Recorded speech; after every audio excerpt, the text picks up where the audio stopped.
Ucluelet amautoa istakita Ucluelet hier hachanahe hitetsu. My name is Mundy. I come from Ucluelet, but I live in Hitetsu. My name is Mundy. I've been working on language for the writing system for a while now, and my Aboriginal name is Ucluelet, and it means whale, dorsal fin woman.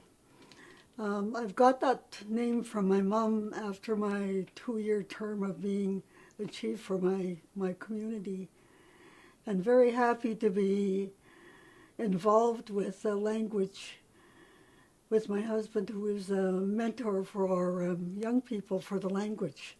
Can you say your name again slowly so that we can kind of get a grasp of the actual sound? Okay. Ucluelet. Wislam.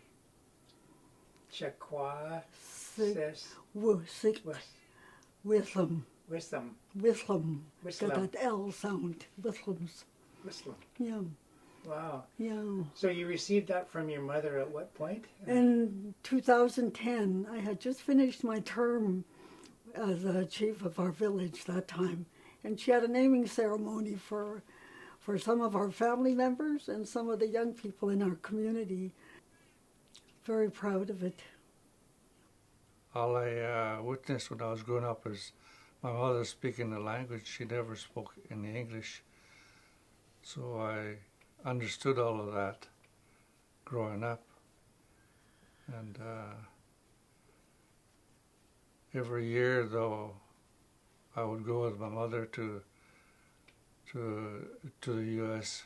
to pick strawberries and currants and stuff like that, and we never got home till October, I believe it was. We left in May and got back in October. I went with my mother every year till I was 17. So I guess I kept the knowledge of the language because I was with her all the time. My mother, Barb Tucci, was always had in her mind that she was, and always getting concerned about the language not being spoken, especially by the younger generation. So when she retired from Parks Canada after working for them for 25 years, she started having language classes in our office, our administration office, and during that time, the Nachona's Tribal Council had 10, 12, 14 people, sometimes of different dialects, that started to develop the alphabets. And it's a little bit more than the English language, which has 26 alphabets, and our language alphabet has 44. They comprise of the actual alphabet letters, but we also have symbols. And they worked on it for 4 weeks in developing the phonics, the alphabets. And it was hard work for them. And so they, from there, she had been always writing the way they heard it before the alphabet was out. And so when she started working with a linguist, Henry Kamler, he started showing her how to use the newfound alphabet that they developed. So she learned how to write it. And so she became very good at her writing system. So over time, since retirement, she started writing writing her stories, writing some of her life story, and writing some of the making phrases, for the students to learn to actually talk in the language, not just say individual words, but to actually speak in sentences and phrases. And so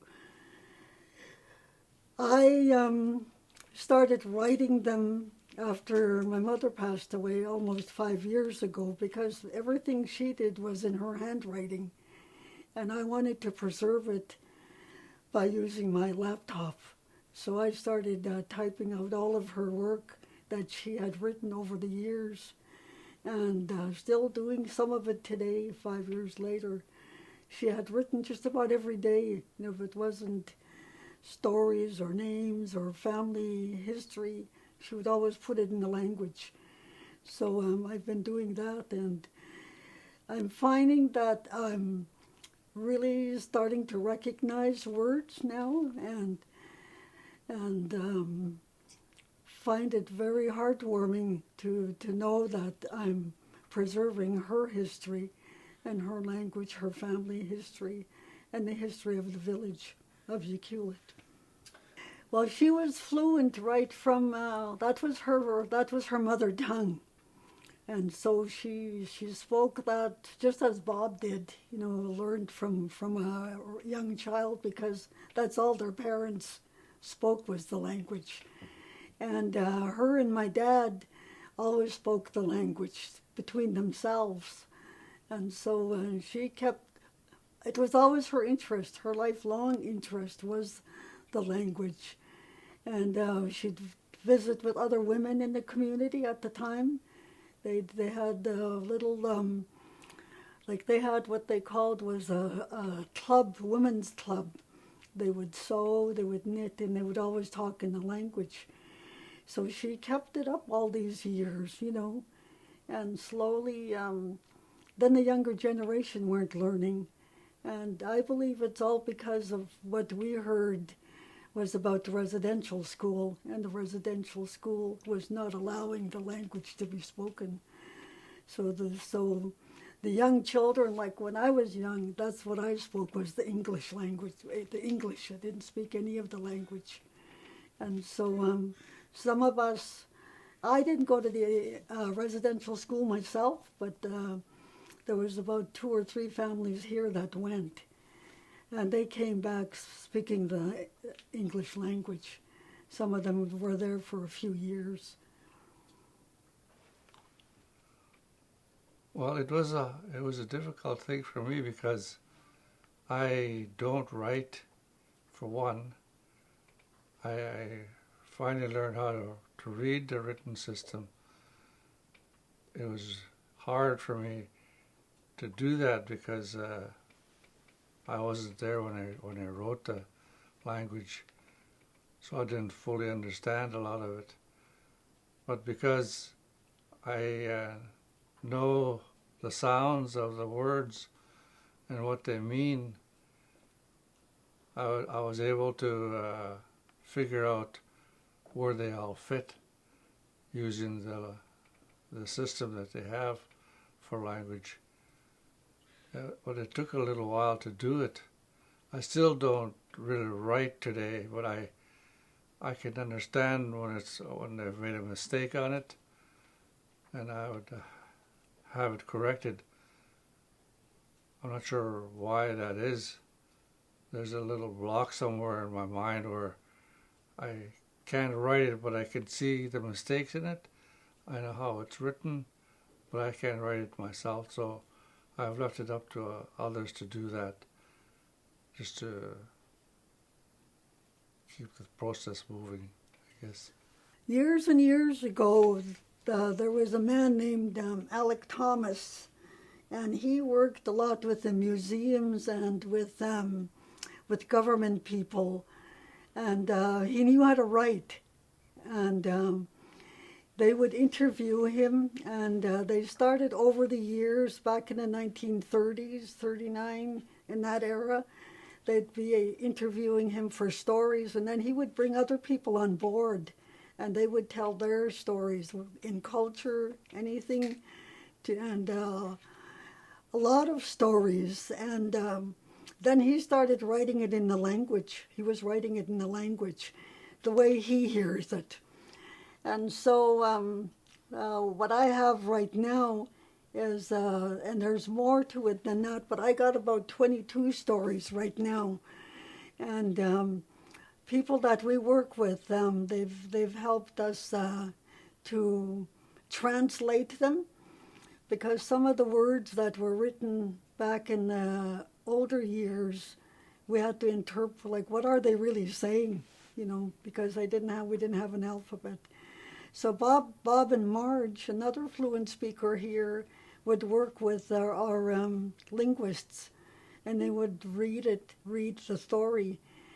He would read to them, because he had learned the language quite a few years ago. So what his plan was to get us to do the writing and help us to learn the writing system. And so we started working on that. Bob's been a mentor now for 2 years with Geneva, the person that we talked to yesterday. And we've been pushing both her and Samantha to write, because a lot of them won't write. They like to just read or say it. And we're losing so many fluent speakers. They're passing away. We've got so few now, so that's one of our ways of recording it and preserving it. Samantha has written maybe half a dozen, started books, little short stories. She was working at the daycare center for a while. And then Bob's been going over some of the stories that we've found in the Nootka text. And so he's been working with Geneva to read it. And like she said last night, it's hard to read because there are some words that we don't use today in our language. So he's been teaching them that. So I've been compiling all of the stories, and that's why I'm working on putting into a binder, and then hopefully for our tribe is to get them printed, published. And so that's a big time job there. It's slow because you're going word by word when it comes to the writing and making sure that it is right. We call it a living language just because there's changes. Like I said, we had to develop new words for new items that we have nowadays. And a lot of words that we never ever used, we've had to develop those. So they work together with the fluent speakers. We come up with words for them. Then we'll talk with other nations that have the same dialect as us. And we'll talk with them, how does this sound to you? Or if they have a word for it. Sometimes it'll be something different from what we have, but we understand. Yeah. So say your name again for us slowly, and then explain the meaning of it. Amawitoa. About same time as Vi had her name given to her is when I got my name. But Ama means loon. So Amawitoa means loon at that point. Not sure which point. Well, I guess the easiest one would be in terms of refrigerator. Refrigerator keeps things cold. So we would look for a word that means cold or to keep it cold. So, and then where it's at, what it's in, then you would say, give it a word, and the word that we come up with was matachtiak. Matachtiak means a place where it keeps things cool. So that's one way we've done things. But it's always looking at what it's used for. Yeah. So how would you, what word would you come up with for camera? Well, we have a board word. I think it's which is pictures. Pictures is a board, what we call a board word for picture. So we just say pictures. Pitch, sop is what we do. Take a picture of you, pitch sop. So that's what's kind of difficult for that, because we really couldn't come up with a different word but a board word. We have a few that are like that are board word, like oranges. We would say oranges. Apples, we say epinis. And so it was very seldom we would be able to come up with a different word altogether that's not a board word. Now, are you saying the word borrowed? It's a board word, it's an English word. Borrow the English word to our language. Because we didn't say apple, we say epinis. So that's what we call a borrowed word. We borrowed the English word apple to make it epinis.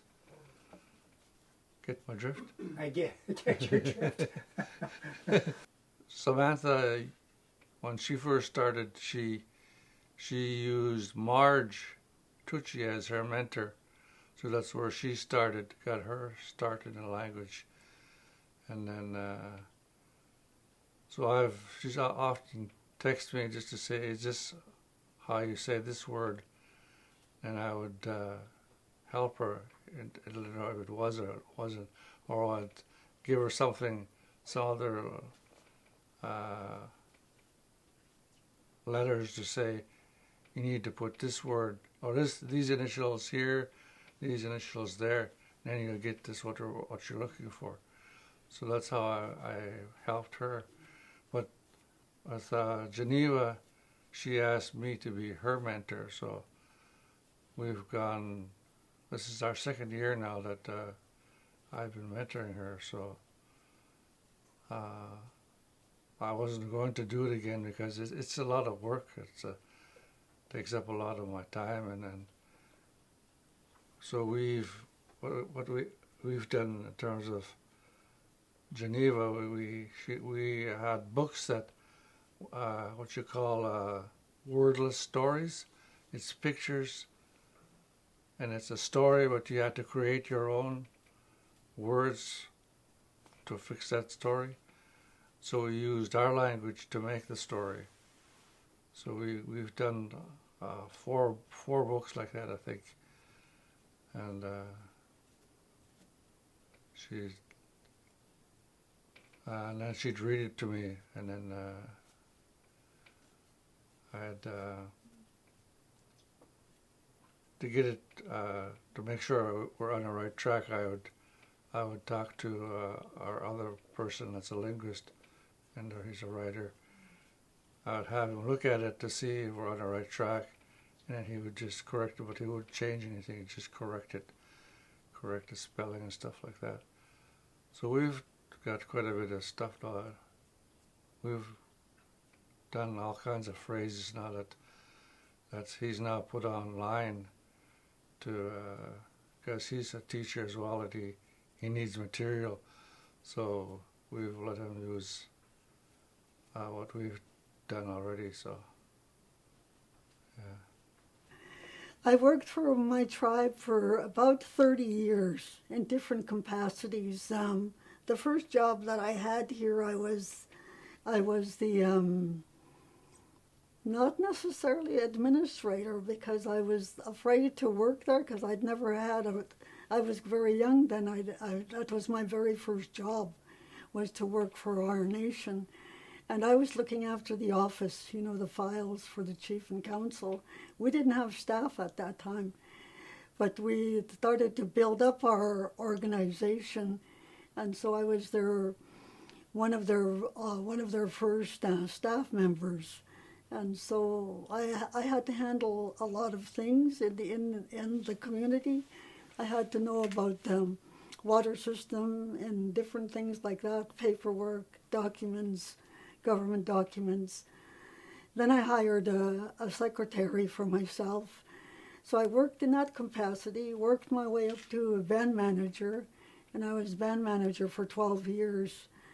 And we went through a lot in terms of building. We got a new water system, new sewer system, things that I had to organize, hire contractors, and did a lot of research in the areas for when we were digging, and working with the town of Ucluelet in different capacities as well when they wanted history of the area.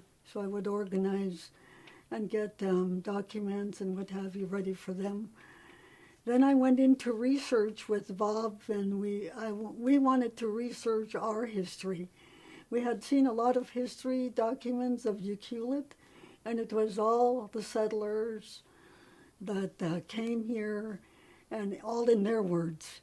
And so we wanted to look to see what they have, and actually made corrections to a lot of them, and gave them our full story when we were able to meet with them. So we did a lot of history research, and never realizing that we would go into treaty negotiations.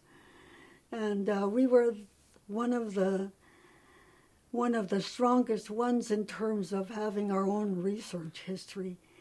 And it was all ready for negotiations, unbeknownst to us.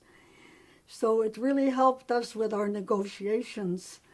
So we did a lot of research there, and then I went into being the coordinator for the treaty negotiations, and I would prepare a lot of the paperwork. I worked with our chief negotiator, and whatever he asked for, because he was not Ucluelet member, I would get all of our materials that they needed for whatever the topic of the day was. So we were in treaty negotiations about 15 years, and negotiated treaty. We met with, at the time we had about 600 members, but 60% were living away from home. So we reached out to them. They were living in Vancouver, Nanaimo, Victoria, Port Alberni, in different places across the country. So we'd meet with them and bring them up to date on where we are with our negotiations. And I retired after treaty negotiations. So I've been home and just started working with my mother on language. I'd organize her files for her, and started keeping records of what she was writing. And she got more and more, because a lot of people from out of areas, other museums, universities would come and talk to her and interview her. So here I am today typing out her work. We got involved in, I'm not sure how we got involved, but we took on the task of doing research. We went back east to Ottawa a couple of times, I believe, to a Museum of Man, I think it's called. And we done a lot of research there. And we all went to Montreal once, and went to Victoria in the basement of a church where they had a lot of archival stuff. So we just done a lot of looking and reading and stuff like that. So we went to I think it's a museum in Victoria as well, where we found a few stuff, but it was so hard to work there. They didn't really have, wasn't really well organized, I thought. But we did get a few things out of there, but it was tough work. You have somewhat of a reputation of being a bit of a guy that likes to tell a good joke, or has a great sense of humor, but very subtle. So do you have a good joke in your language that, of course, we will completely not understand, but you can tell a story that... It's just a really short one. Ochit Makus. Ochit Makus up. So it's a little thing from, what was the name of that guy? Used to be a comic. And he said, I cannot tell a lie. He did it.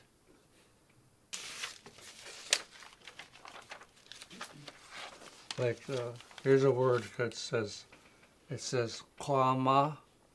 Kwama means that's the way it is. And then the next word is kumma. Kumma means this much. So if you mix those two words up, then you're going to have a different sentence altogether. So there's a lot of words like that that are really close in sound but mean something else. Yeah. So those are the things that they have to learn as well in terms of sounds. Yeah. So after last night, you finished, was there anything you thought, oh, I wished I'd said that? No. I'm not, I like to be done when I'm done. I never want to add any more to it. I guess I got what I would call a lazy mind or something. It's I like to be done and done. So are we done? I'm done. Thank you very much. One of the Ohio chiefs wanted to show the elder chiefs that he's learning the language. So he walked up to them because they were all standing around outside getting ready to go home. And he said, "Waksheta," he said. And all the chiefs looked at him and started laughing and laughing. And then he finally asked, "What did I say?" And they told him and said, "You told us you're going to fart now."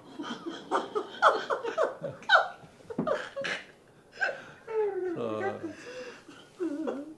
he just kind of missed the letters. He kind of sound instead of sound. It's waksheta, not waksheta. So that was a really valuable lesson for him to learn. Teach me a language, he said. What do you want to know? I said. And he said, oh, anything, just tell me some word, he said. So I told him, well, okay. I told him, yeah. I said, heap slicky, I told him. Oh, he went to work next day. He said, I learned a word. Native word, heap sticky, and the guy looked at it and said, "You better ask about that because that's not an Indian word," he said. He came last time to see me, he said, you lied to me, he said. I said, "No, I didn't lie to you. Tonto says that all the time. That's an Indian word," I told him.